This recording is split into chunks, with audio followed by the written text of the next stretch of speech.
Masaklap na Pasko ang naghihintay para sa mga kaanak ng 13 namatay dahil sa pagbagsak ng eroplano sa Parañaque. Kaya ang hiling nila, hustisya. Itong report ni Joshua Lopez. Nagkalat ang mga bangkay na ito na nasunog matapos bumagsak ang Queen Air type eroplano sa residential area sa Taiwan Street, Better Living, Parañaque City. Hindi bababa sa 13 tao ang patay sa insidente. Si Jerome Oranyon, namatayan ng asawa at 5 taong gulang na anak. Isa ang bahay nila sa mga inararo ng nag-crash sa eroplano. Marami akong banak sa Pasko eh. Tulad ko na. Sobrang paghihinigpis din ni Aling Maribel Sabidoria. 4 sa kanyang anak ang sugatan, pero ang masaklap, namatay ang kanyang mister. Gusto ko pong panagutan nila kung ano pong... Nasa mahigit 20 ang sugatan na itinakbo sa iba't ibang ospital. Isa si Ricky Boton sa mga nasaktan. Kwento niya, nasa labas siya ng kanyang bahay at nagkakabit ng linya ng kuryente nang bumagsak ang eroplano. Pagsak na ng eroplano, sumalubong na sa akin yung apoy. Kaya nasunog yung dito. Ang lokal na pamahalaan daw ng Parañaque ang nag-aasikaso sa mga biktima. Hindi pa raw kasi malinaw sa ngayon ang pananagutan ng nag-crash na eroplano. Joshua Lopez, News 5.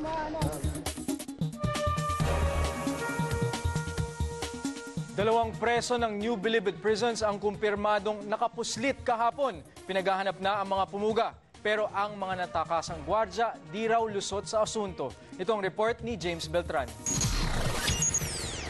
Bolt cutter lang ang katapat ng mga bakal sa selda ng dapat sana'y pinakamaigpit na kulungan sa bansa.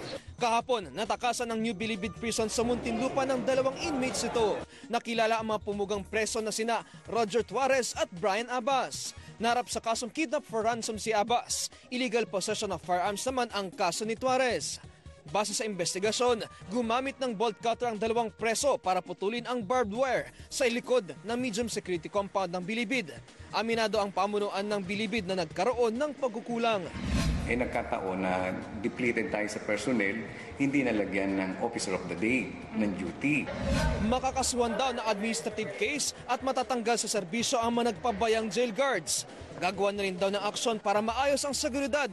Taong 2001 pa kasi ang huling jailbreak sa Bilibid. In terms of security, siguro yung mga bakod namin, mga perimeter fence, dapat i-improve natin yan. Pinaghahap na ngayon ang mga pumugang preso at sa oras na mahuli, kakaharapin ng 2 ang kasong evasion of service of sentence na may parusang dagdag na 6 na taon na pagkakakulong. James Patran, News 5. Naging mainit na ang bakbakan sa finals match ng Air Force Phoenix at Loyola Meralco team sa United Football League sa Rizal Stadium. Ang mga eksena sa report ni Chiki Roapuno. Mahigit 6,000 football fans ang naging saksi sa magramang finals match ng UFL sa Rizal Stadium. Naging showdown ng UFL Finals ng homegrown versus foreign-bred players. Puro at dugong Pinoy ang buong Air Force Phoenix side habang 5 Phil Brits. Ang magkapatid na James at Phil Young husband at ang Hartman brothers si Mark, Matthew at Darren ang nabibilang sa Loyola Meralco Sparks. Unang umiscore para sa Air Force si Ascal striker Ian Araneta sa 39th minute. Bagamat agresibo ang opensa ng Loyola, natapos ang first half sa score na 1-0. Tabla na sana ang laban sa simula ng second half. Isang header ni James Young husband ang pumasok sa goal pero not counted, sabi ng referee. Dahil may violation daw sa corner kick ni Mark Hartman. Kabi-kabila ang saves ni Air Force goalkeeper Tats Mercado. Bukod sa matatag na Air Force defense, tila minalas din ng Sparks dahil sunod-sunod ang sablay at near goal attempts. Nag-init tuloy ang ulo ng mga players. Isa lang si James Young husband sa 9 na players na napatawan ng yellow card sa laban. 5 mula Loyola at 4 sa Air Force. At bago pa maubos ang ilang minutong nalalabi, tinapos na ni Air Force Captain Yanti Barsales ang laban. Hanggang sa dulo, bigo ang league top scorer na si Phil Young husband na madagdagan ng kanyang 25 goals sa torneo. Maliban doon, simple lang ang naging game plan ni Coach Edsel Bracamonte. A basic football. If you lose the ball, you have to defend. If we have the ball, spread out, we go for attack. Simple. Isang malaking tagumpay para sa All-Filipino Air Force Squad ang talunin ang foreigner-infused Loyola Meralco team. Yun yung pride namin na pinakita sa kanila na kahit ganito kami homegrown, hindi magpapatalo sa mga half. Mga kababayan din natin sila pero siyempre mga Philham. Muli, pinatunayan ng Air Force Phoenix na sila pa rin ang nagahari sa club football sa Pilipinas. Chikiro Wapuno, News 5.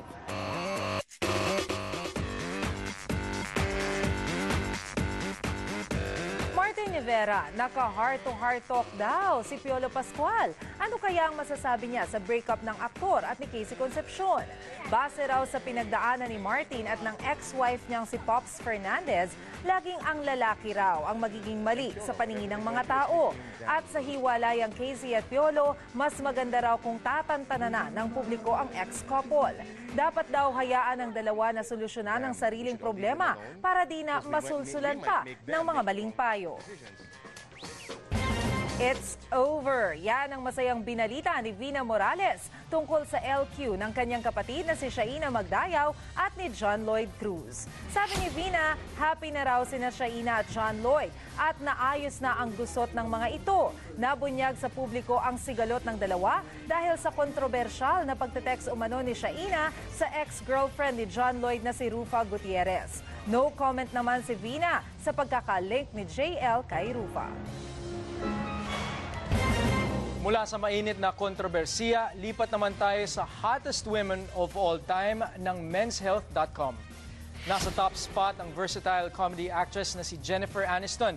Sumunod sa kanya ang most desired woman noong 1970s na si Raquel Welch. Third spot naman si Marilyn Monroe. Pasok din sina Britney Spears, pop icon na si Madonna at si Pamela Anderson. Lumanding sa 10th spot ang sultry actress na si Angelina Jolie. Giant bilao ng pansit, bida sa Luglugan Festival sa Malabon. Agila at aso kasama sa entourage ng kasalan sa Cebu. Ang 65-year-old Dabawenyo na may polio, maglalakbay pa Maynila gamit lang ang kanyang bisikleta. Itong report ni Patricia Mangune. May sayawan na pinangunahan pa ng mga higantes ang Luglugan Pansit Malabon Festival na ito. Siyempre, di mawawala sa eksena ang bida, ang 100 kilong pansit Malabon na nakalagay sa giant bilao. It showcases our city.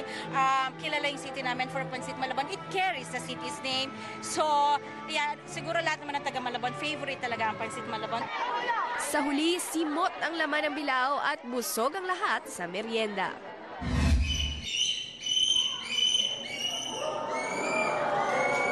Imbis na mga bata, agila at aso ang nagdala ng singsing at aras sa kasal na ito sa Archbishop's Palace sa Cebu. Animal lovers daw kasi ang bride at groom. In every big human events, animals are forgotten. No problem naman daw sa simbahang Katolika ang gimmick na ito dahil likha rin daw ng Diyos ang mga hayop. May polio man, di raw titigil sa pagpadyak ang 65-year-old na si Leonardo Gibernas para matupad ang pangarap.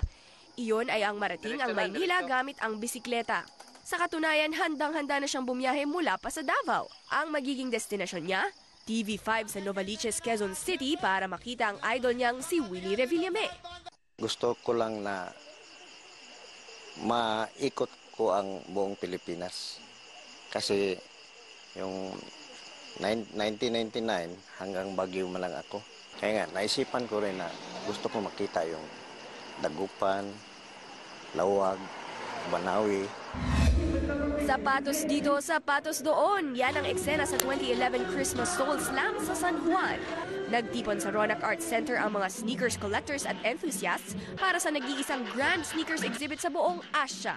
Iba't ibang kulay at bihirang mga disenyo ng sapatos ang makikita dito. Ang isang ito, pinapirmahan pa kay pambansang kamao Manny Pacquiao bago ibenta. Patricia Mangune, News 5. 15 araw na lang, Pasko na mga kapatid. Para sa mga naghahanap ng getaway, pwede ninyong pasyalan ang isang bahay sa Antipolo na aabot daw sa 3,000 ang Santa Claus at Christmas decorations. Ito ang report ni Marian Alviar.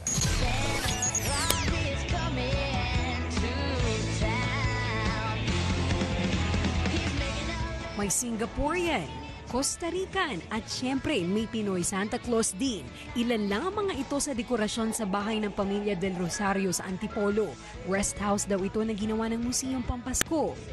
Dito sa Casa Santa, karamihan ng mga nakadisplay ay hindi nakalagay sa plastic o kaya sa glass case. Yan daw ay para maging child-friendly ang museo. Kwento ni Edna Del Rosario, 17 years na siyang nangongolekta ng mga Christmas decorations. Sa kabuuan, aabot na sa halos 3,000 ang koleksyon dito. Galing daw ang mga ito sa 60 bansa. Meron ako 2 kaibigan na parehong mahilig sila sa Santa. In fact, one of them is even an exporter of Christmas items.